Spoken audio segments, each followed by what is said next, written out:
I think the market's going to keep on growing, Chris. I don't think that it's not going to stop growing. I do. I will say that I think it's a big deal that it's ExxonMobil. They should be commended. Your trusted source for information on the energy transition. This is the Insider's Guide to Energy podcast.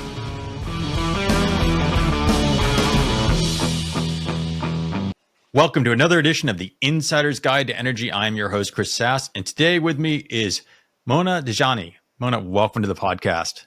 Thank you so much, Chris. I'm really excited to be here with you today. I am excited to have you here. Last time you and I spoke, we were at RE+. It was a crowded room, a lot of background, and there was so much we wanted to cover. We couldn't do it in that live stream. So to have you on a full episode, this is going to be fun. Yeah, this is really fun. For our audience, before I start, I introduced you by name, but not title. Fill in the audience of who you are professionally. What's your title and who do you work with? Great. Thank you, Chris. So I'm Mona Dajani, and I'm the global co-chair at Baker Botts for energy, infrastructure, and hydrogen. For over 25 years, all I've done is put together deals in the clean energy space. And I have to say, when we were walking around at RE+, it was a little bit like walking with a rock star. Everybody seemed to know you and come over and say hi. So it was a lot of fun. So I think you are well connected in this industry from what I can tell from being at a conference and spending time with you. But the one thing you were pretty passionate about, you work in the deal space, is the economy. We talked a bit about it in our live stream, but we really didn't go into it. And maybe it makes sense to start out with what's trending, what's happening in the economy, and how is it impacting the clean energy investment space? Well, the clean energy investment space is very sensitive to interest rates because the projects cost so much, it's so capital intensive. So whenever there's hikes in the interest rates, I pay attention. If there's on the converse, where there's cuts, I pay attention to that too as well.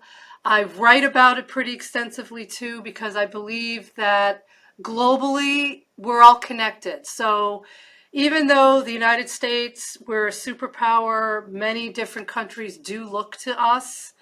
We're influenced by other countries. Other countries look at us. Like recently, the EU has been much more aggressive about making cuts. And I have to say, it was with a former partner of mine, Christine Lagarde, and she's been much more aggressive with the interest rate cuts.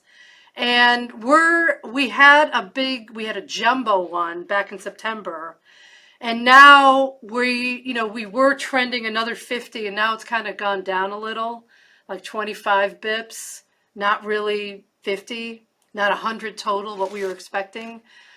Because of some of the data, that has been released, the jobs report and how we're doing on consumer sentiment and everything, and inflation. So it's very important when you're to be a successful developer or sponsor to really pay attention to the global economics. Now, is it unusual? You talked about the EU, and I was going to ask you about that because it seemed unusual for them to be more aggressive right out the gate with the interest rate change than following U.S. policy. Is this something scaring investors, or is this something making people uncomfortable because it's not the normal progress or path forward? Well, I think that also it is. It's spooking some investors. I think that, frankly, next week is going to be the U.S. elections. That's also spooking investors. And I think both of these data points together, the unknown, has really created some uncertainty. And when we're doing deals, whether we are representing developers or lenders or investors or sovereign wealth funds, we really want certainty as much as possible. And right now, it's a little bit of a free throw because we came out of the gate, the United States, we had this jumbo cut, and we were expecting that to continue. And it may, but so far the data points that I've been reading and seeing, it's kind of tempered our expectations recently. But I keep abreast of all the data points that are released. I do an analysis, and that really helps with determining whether, try to get as much certainty as we can, but it's very fact specific and time specific too. And then I guess how is that changing the sentiment of what's going on, right? So I get that so many of these deals are really a function of cost of capital, Hmm. but at the same time, policy dictates we want clean energy.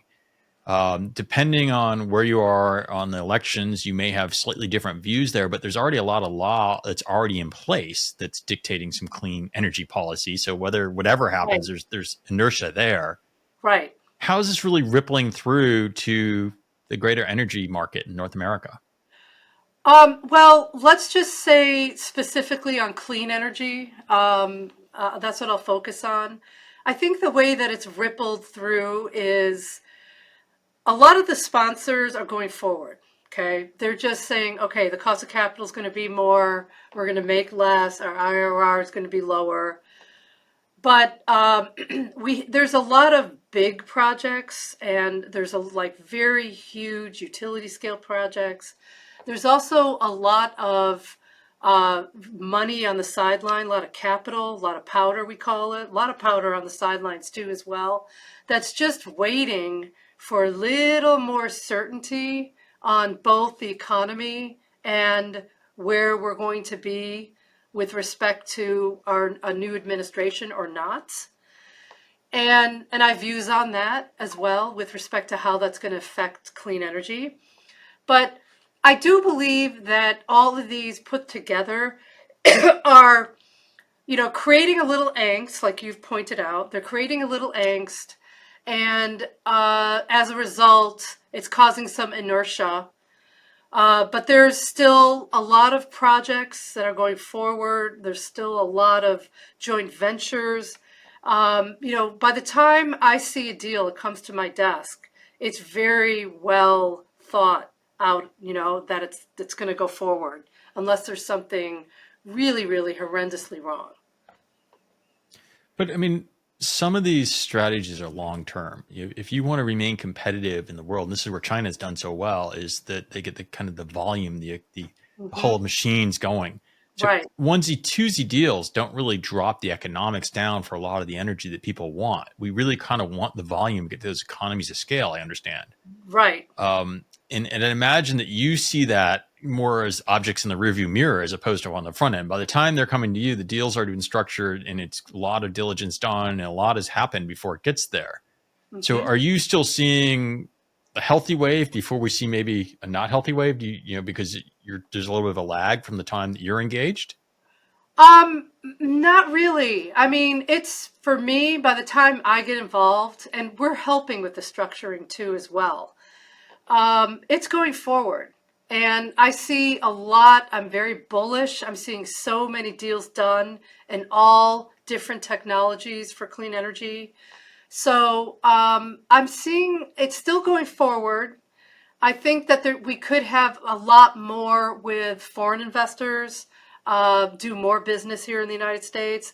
I think we could see a lot more deals coming forward as well. But the industry remains very bullish. You've seen, I'm sure, like so many big institutional IPPs and big developers, sponsors is what they do for a living, just renewable energy, have made really very ambitious, statements about how many gigawatts that they want to have in the year of just clean energy. So those are still going forward. I feel like it's going to be more the floodgates will open more once there's a little more certainty with respect to the economy, with respect to who our next administration is going to be. And you brought up China. That's a big, you're absolutely hit the nail on the head with China. They are definitely, you know, there's two different views that both candidates are taking with China. And, and I think that they have been the leaders in solar and in some other technologies with electrolyzers, et cetera. And I think that there's a lot of more deals that could happen once we have more certainty with both the economy and the administration, the new administration. So more deals Yeah. focused straight for the bottom line or more for energy security?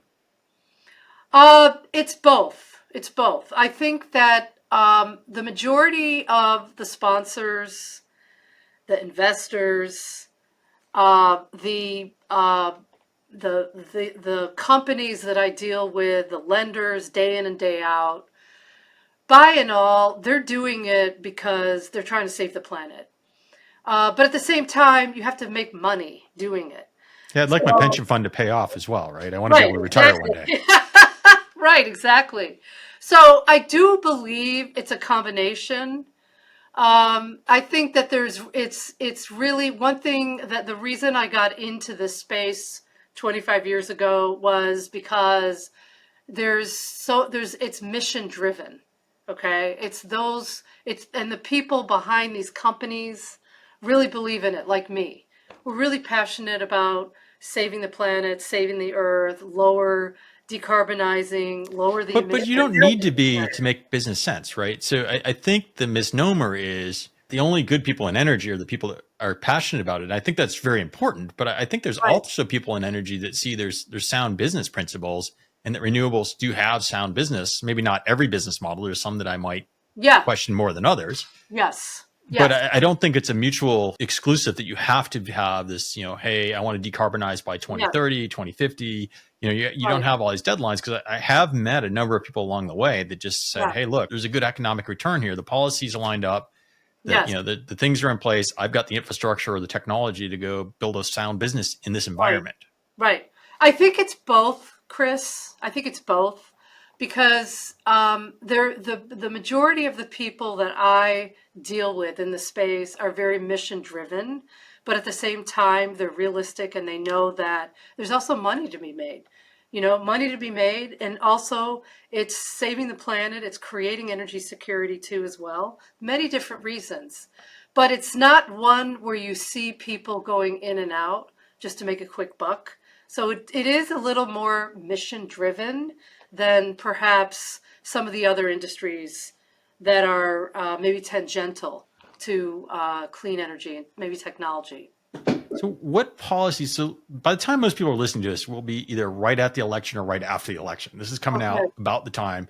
So Yeah. the genie will be out of the bottle. Yeah. What policies are not on the table to change? What's going to survive through this angst that folks have about a possible administration change? And frankly, both administrations are a new administration. Right. So Right. there's administration change coming no matter what. Right. But what policies could we bank on, or what are things that we have confidence are going to live through whoever's in charge? Well, let me just go back and say that I think regardless of who the new administration is, I don't think we're going to see a lot of major changes to the IRA for several reasons. Number one, it was enacted in law. So it's very hard to have an executive order to get rid of it. You actually have to have the House and the Senate vote. So I don't think it's very difficult for that to go away.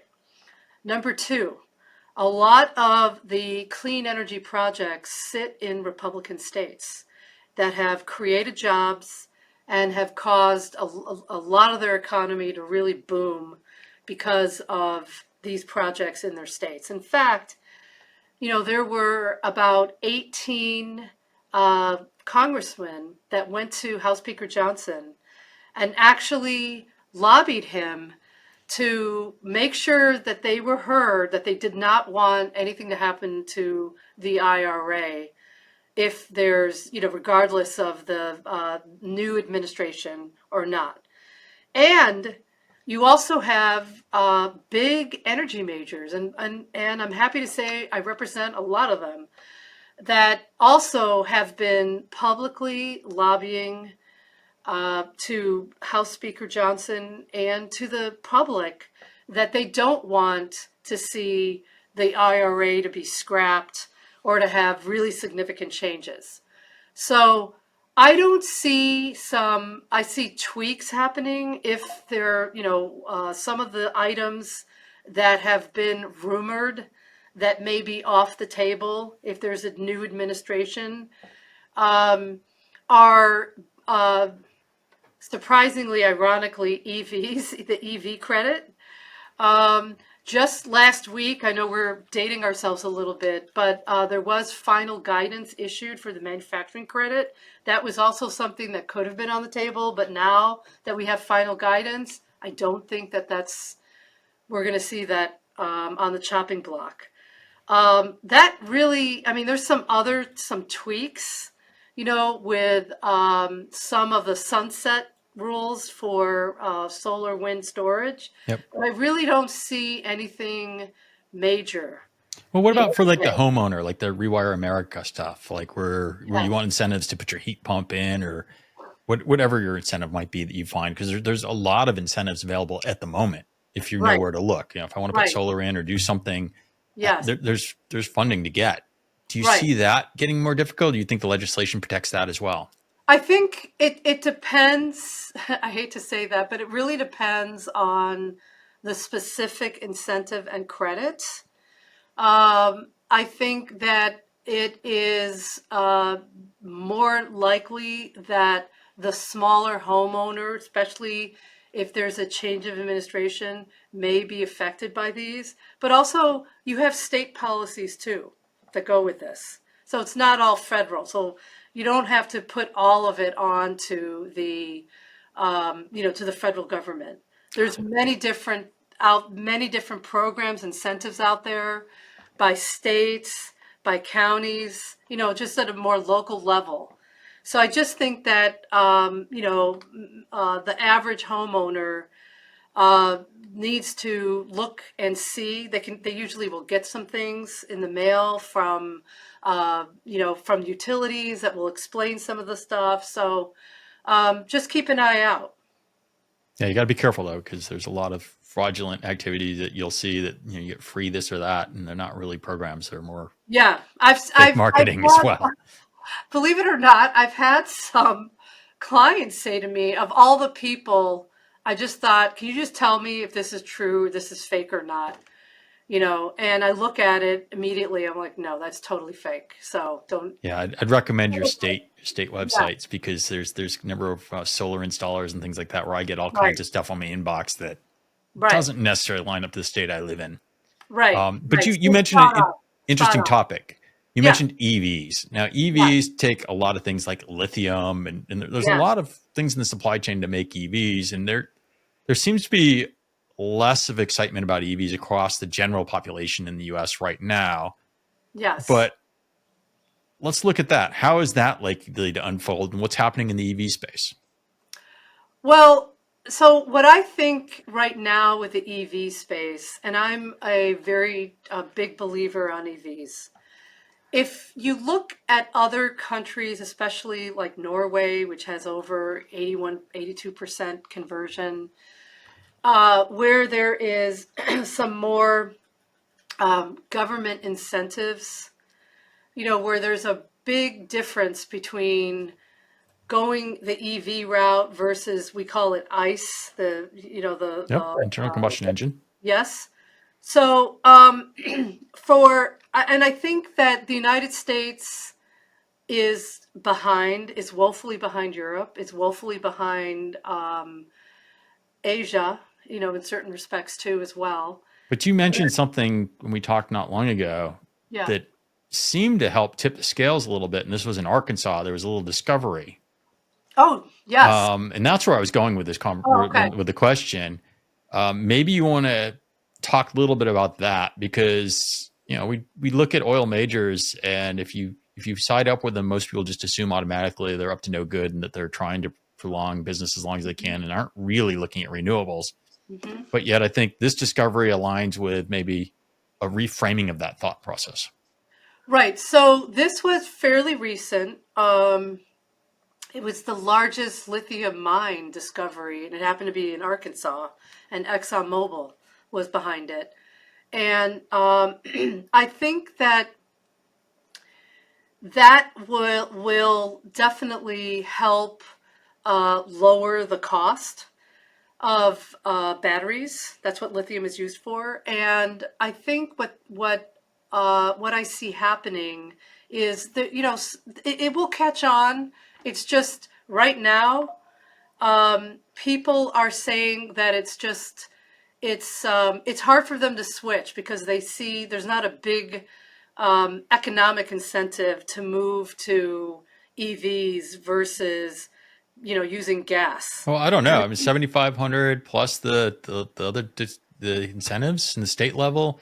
You can get into like a Tesla 3 Series for a really good deal if you want to be in a high end car for a good price. Yeah, So yeah, I would argue it's not a bad time. And then there's a lot of inventory of EVs that people just haven't bought. So you can probably get some deals on an EV right now. yeah. I think it's not a bad time, but it's totally, and I agree with you, Chris, it's not a bad time. It's a great time. It's always a good time. I think there's a lot of range anxiety, unfortunately, here in the United States. But if you really compare apples to apples, I think in the long run, you can save money with the credits, et cetera, with an EV.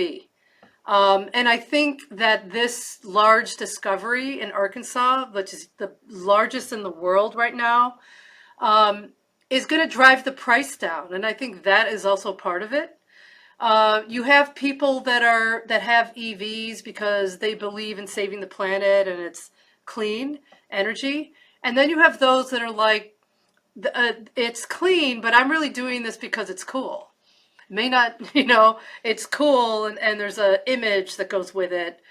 And if you look at other countries that have a higher conversion rate for EVs, there's more incentives. They're more incentivized to buy EVs, and it's more economic driven. If I'm focusing on Norway and some other European countries, so yeah. So I think here it's slowly gaining.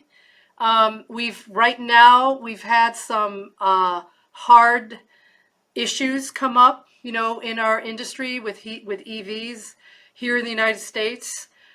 We've seen some bankruptcies of some, big spectacular failures.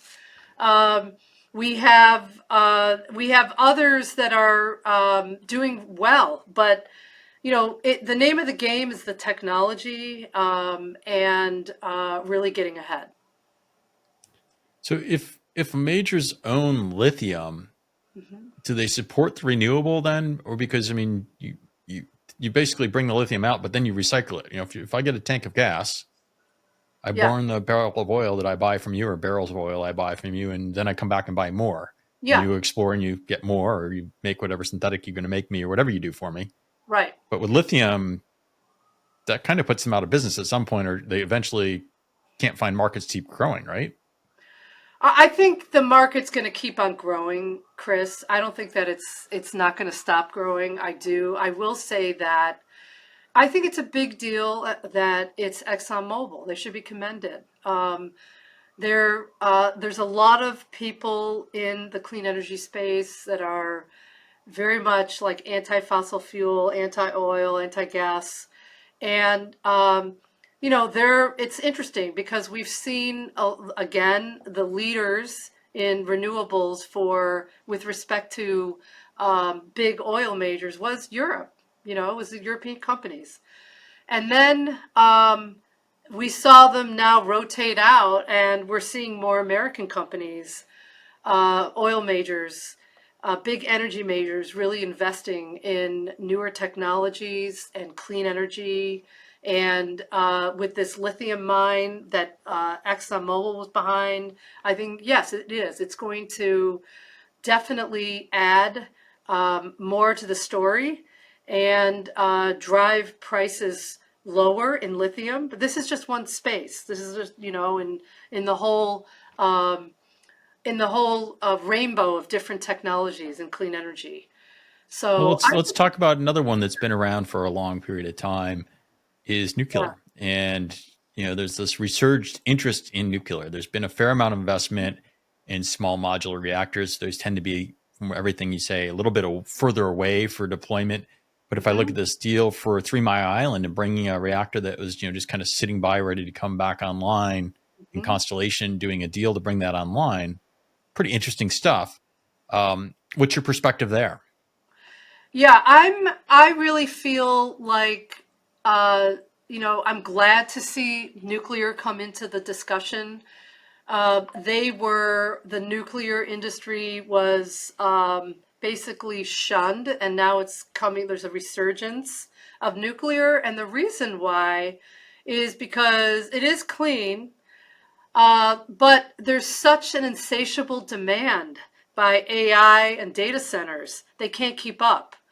And so you'll notice that these SMRs have really been pushed forward. The champions are these technology companies, Google, Microsoft, Amazon. And so I'm also very hopeful for nuclear too. And I think it's a great technology. I think that a lot of different changes have been instituted to improve nuclear so that it will be safe. And I think we cannot just on renewables and fossil fuel keep up with the demand without nuclear. So do you think that depending on which administration comes in, that there's a difference on the view, or is that ship sailing no matter who's in charge? I think the ship it should sail no matter who's in charge. It should. But each of them have different views. But we don't know yet who the next administration is going to be, and whether it's nuclear is going to be welcomed as it is now. So I'm hopeful because I think it's a technology that's been around for a very long time, has been improved for safety, and frankly, we need it to keep up with the insatiable demand by data centers and AI. But it's a slow process, right? If you're going to go put in a large reactor, not a small modular reactor, but a large one, cost and time is significant. Yes. And does it help us soon enough? If you're worried about global warming and you're worried about climate change, even if we start building a bunch of plants, I mean, China, I think, puts the most nuclear plants in the world these days. Currently, I think they're the Right. ones building the most. Right. But even if we suddenly flip a switch and go all in, Yeah. is it quick enough? It's interesting. I think that first of all, the Chinese are also the leaders with electrolyzers as well. In addition to a number of other technologies too. And look, I think, I don't think it's going to be enough. No, I don't. I think that it certainly will help, but there are still safety standards that we have to adhere to, and they cost a lot of money, and they take, they're very capital intensive, just like hydrogen. And so the only way that I see nuclear at this point, I see a lot of SMRs, more on the small scale. And I think that once there's more government support, we'll see more nuclear. Will it be enough? I hope so, but I'm not holding my breath. I think that the ship has sailed. We haven't deployed enough clean energy. So we have seen just horrific climate change weather patterns, and fires, hurricanes, cyclones that are in my mind much worse than they were 100 years ago and before because of climate change. So I do think it will help, but is it enough to save the world? I'm sorry to say, I think the ship sailed. You don't think it's there? No. All right. So you mentioned another technology, and this is one of your passions, hydrogen. Yes. And you and I've spoken hydrogen before. Yes. There's a lot of hype with clean hydrogen. Yes. And the IRA is one of those situations where the US had an amazing opportunity. I was living in Europe at the time when the IRA was coming to fruition, working in the energy market, and the Europeans were all very nervous because with the IRA, it really was an opportunity to really put the United States in top position. Now, turn the clock ahead a couple of years, a little bit, and Right. it doesn't seem to have that same momentum or experience of all the detail. What's going on with hydrogen? So I'll say that it's interesting. First of all, the IRA is a game changer.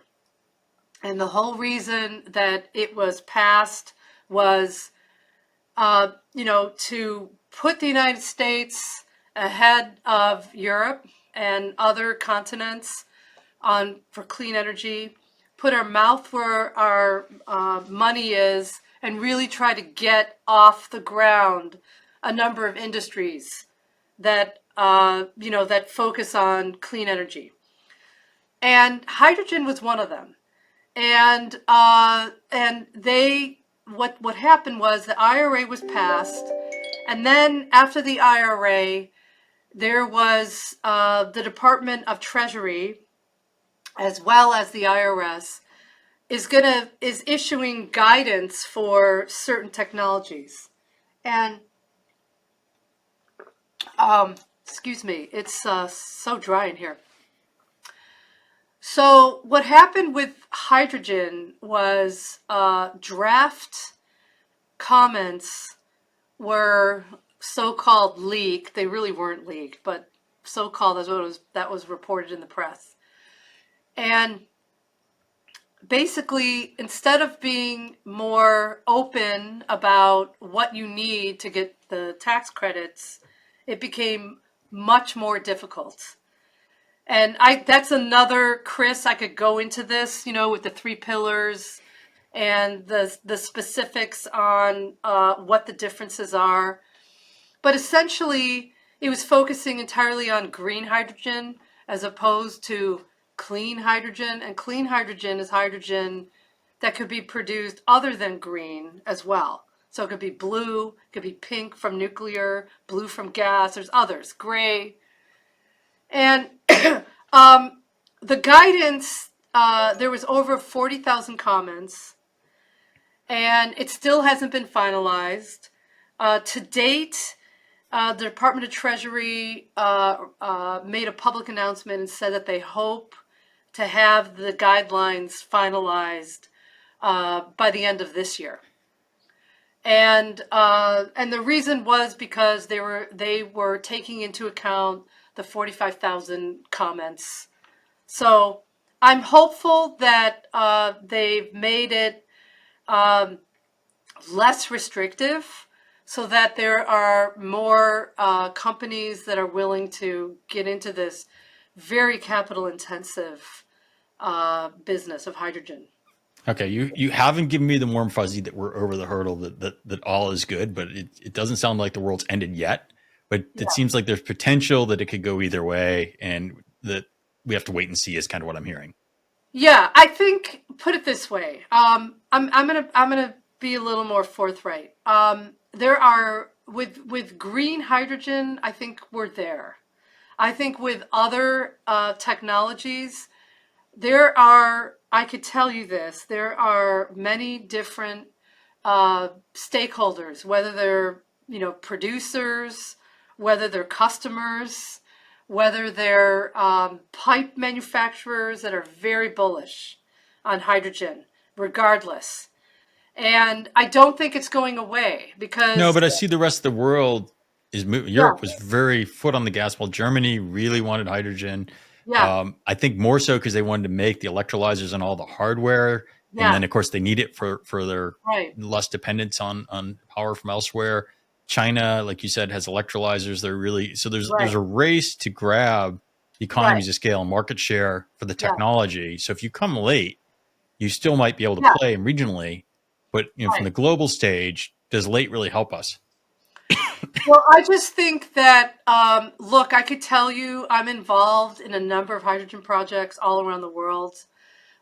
Canada, Asia, Europe, here, the Middle East. Hydrogen is not going away. It's here. It's been embraced, especially by Europe and Asia and the Middle East. I feel like there's a lot of projects here in the United States that I'm working on currently that they're doing this not only to save the planet, but more importantly, it's for market share. They don't want to lose the market share, like you said, Chris. Okay, so About we're coming up on time, but I have one more question because I think you've sure, pulled this together. You talked about market share. yeah, So supply chains are global these days. There's right. tariffs in place. There will be tariffs in place. There's a lot of competition for different things. Shine the light on what we should know in that. What put all those pieces together and kind of, what should I care about? Are tariffs something that I should expect going on forward? And will they work or will they kill our plans? It's interesting. It depends what side you're on. This is definitely a political issue, at least in the United States. They both have different views on tariffs. I will say, I'm just going to look at it from a practical point of view. I think that I definitely see both sides. The advantages of tariffs, the disadvantages of tariffs. But I really believe, and this is something I talked about at the beginning, we're all interconnected. The economies are connected. The supply chains are too. And if we put tariffs in the United States, there's going to be repercussions. But that interconnection is also a risk to our energy security, right? I mean, if I need a new transformer tomorrow, where's the metal come from that transformer? Where are the minerals? What's the supply chain to get that transformer? It's a long time. It might be a year for me to get a Right, transformer tomorrow, right? If right, I put an order in. right. And Absolutely. so if you look at it from a national security point of view, or do Yes, I want all my solar coming from one country? Do I want all right, my hydrogen parts made in one country? right. So I guess the devil's advocate is it may cost you some more money, but energy security costs. Yeah, I mean, that's one way to look at it, Chris. That's one way to look at it. And I think it's, I don't know that's how you look at it. I'm just sharing like devil's no, advocate. I I'm mean, listening to the argument. I think energy security, you have to balance that with how do we scale? How do we scale this? And we already have examples of what happened with the solar industry and China. And I think here in the United States, a lot of other industries don't want to see that come back again. But then there are others that are saying, hey, we have so many we want to partner with them and we can't. So I think that it's I definitely have some personal views on tariffs and energy security, which I think are very important. And I think are excellent points, Chris. Very important points. But I think more important to me is scale. How do we go to scale? How do we go faster so we When you're can saying we, is the we the US? United States, yeah, Okay, the okay. US. Yeah. The US, but also I'm talking about the whole world too. It's like how do we pivot away from this 1.5, degrees so that as our globe, as the earth is warming up, how do we make it safer? Well, I At think the end of economics is going to drive it. If you look at the cost of these hurricanes just in Florida alone, or in yeah. North Carolina, the Oh devastation from the yeah. recent storms, So the yeah. economics are so big that Yeah. economics will change because you won't get insurance. You won't, and the federal government Right. and FEMA can't keep bailing everybody out all the time. So Right. so eventually you change policy because you can't afford it. Right. You're spot on, Chris. Spot on. So Yes. Yeah. And well, you'll see changes that happen. Yes. we've had a fun conversation. We've gone all over the map. As always, you and I kind of ramble wherever we go, but it's a lot of fun. I want to thank you so much for coming on to Insider's Guide and sharing with our audience a bit of your perspective. Chris, thank you so much. I really enjoyed to be on your show. This is great. I hope that your listeners were able to glean something. I'm also happy if anyone has questions to just, Google me, send me an email, LinkedIn. And you actually publish a fair amount on LinkedIn as well. So if you're not a follower of Yeah, Mona, you might want to follow Mona because she does publish quite a bit on there.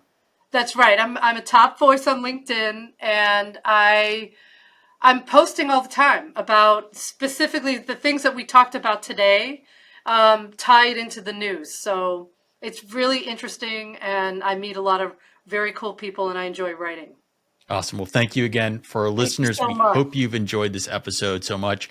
It was a lot of fun making it. If you did, don't forget to comment. Please subscribe, add comments in our YouTube, like it, and we'll see you again next time on the Insider's Guide to Energy. Bye for now.